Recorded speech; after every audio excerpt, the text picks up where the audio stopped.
The gift of the season begins with the gift of love. It is the love that God compelled him to send his son, Jesus, into the world, not as a mighty king in a palace, but a humble child in a manger. It is a love that knows no bounds, a love that was willing to enter our world, to walk with us, to suffer for us, and to die for us. Jesus is the ultimate expression of God's love, a love that invites us to respond, to receive, and to share with others. And then in the fullness of time, God sent his Son, a gift so divine, not to condemn, but to restore, to open hearts and close the door, to death, to fear, to endless night, and bring to us eternal life. Through Christ, God's love was made flesh, a love that knew no bounds, no less. He walked among us, healed our pain, and through his death, believed again.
Wow, sadya ano.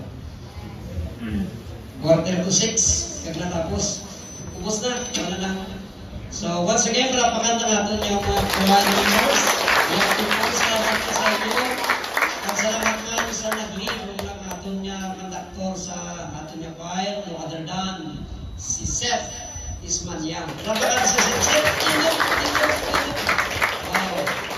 Pastor, minyan may bang, hindi mo ni ma-electriyo ko na kasigang ang gulis na kitaon. Hindi sa punta diba? Na kitaon sila.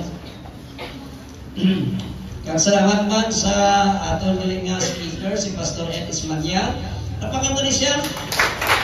By the way, before kita nakapamuyo sa kanta ko, gusto lang ako magpasalamat sa mga tao na nagbulig na compliment sa aton nga event sa diin matigayon sa Siningatuig.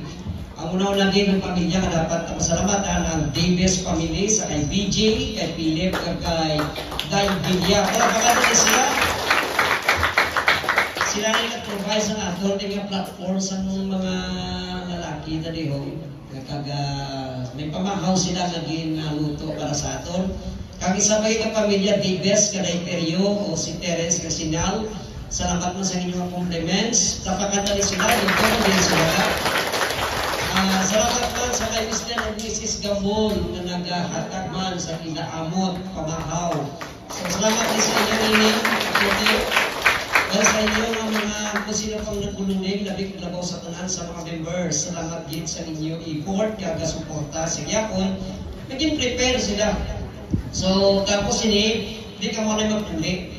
May gamay-gamay kita nga merienda. So, ulit kita karoon yung malipayon. Busog ang aton nga una-una, kagatagi pusoon, busog man ang aton nga dyan sa pamahawta.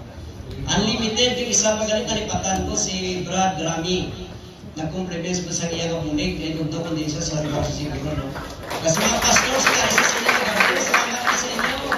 Pastor Villanueva, Pastor Aaron, Pastor Joel, Pastor Marioca, Pastor Diasis, Pastor Warden, hindi ko ito malimitahan si Warden to, Pastor Gamarcha, kag di ba teman ang aton dili missionary pastor si Pastor Leon wala ko kabalo niya sila yan pag Pastor Capilinho din si Pastor Capi si Pastor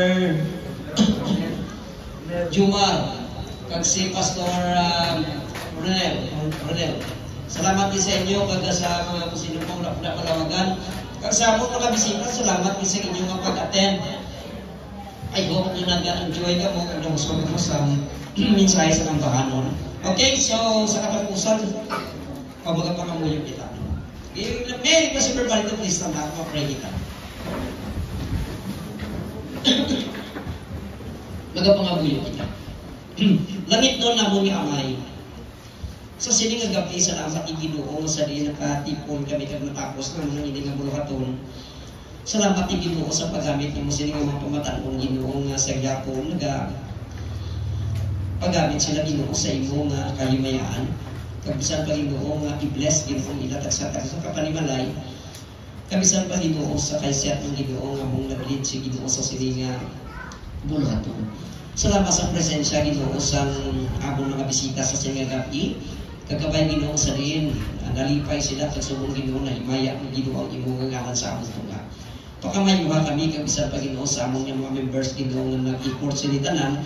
Salamat ni Ginoo nga sa rin bulig sila sa pagsuporta. Pakamayuha kami kag bendisyon ni kami Ginoo sa among nga pagtatakop sa sining gabi. Lipaya kami o Dios pagi sa imong balaang Espiritu Santo.